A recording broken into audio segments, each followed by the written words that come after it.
Good evening, class. Sorry I wasn't able to make my usual morning video, but it was just one of those days. So here I am, and I feel about as messy as my hair looks. But let's talk about this week because there's a couple of different things. First of all, your impromptu speech. As I said in the announcement, or I wrote somewhere, I would be emailing you your impromptu topic probably tomorrow. Let's just say tomorrow, Tuesday. And it will say, do not open until ready to record. I promise you it's something you've thought about, probably had conversations about. And this will be different though, because you can only do it once. You can't re record it. Of course, I have no way to verify that. I'm not going to creep on you at your houses, obviously. So you just have to do what I've asked you to do, and I'll trust you'll do it. The second big thing is your group project starts. And I haven't read your discussion yet, but I know that generally people freak out a little bit about being in groups. So we kind of ease in there. This week, all you're doing is selecting a topic for your group presentation. And generally, so I'm doing this from memory rather than looking up the specific things that the assignment says. Generally, you're going to talk about civic engagement in some specific way and the role communication plays.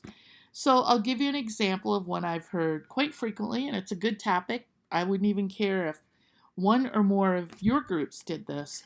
And that topic is parent-teacher organizations, or whatever your community calls them.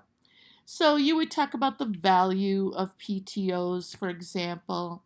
Maybe you talk about the different accomplishments they make, but you talk about what role communication plays. And in this case, it's got to be communication among the parents, back to the school or school division, however it's organized.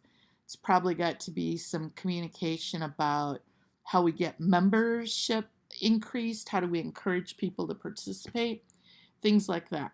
But I'll be able to make more suggestions after I see your topic, which is what you're submitting this week.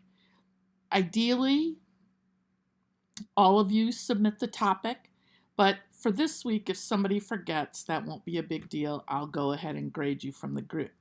The challenge with this first week is getting you all to participate before the topic is submitted. So here are a couple suggestions. Number one, I would set a date and time of when you'll submit the topic. And number two, then say, if your input isn't in by X time before that, you don't have input in the topic and you don't get points for the topic. So you probably want to think about that timeline. I do think it's good to have a leader this week, although you don't have to have the same leader every week. You could, but just to get you going, I think a leader can really help. So if you're willing to be a leader, don't feel bad about volunteering. You're not trying to take over, but it will help some movement occurring. And that's what's new this week. That's a lot big new this week. I'll be checking into class after I post this, and I hope you have a good week, and I'll look forward to seeing you in class.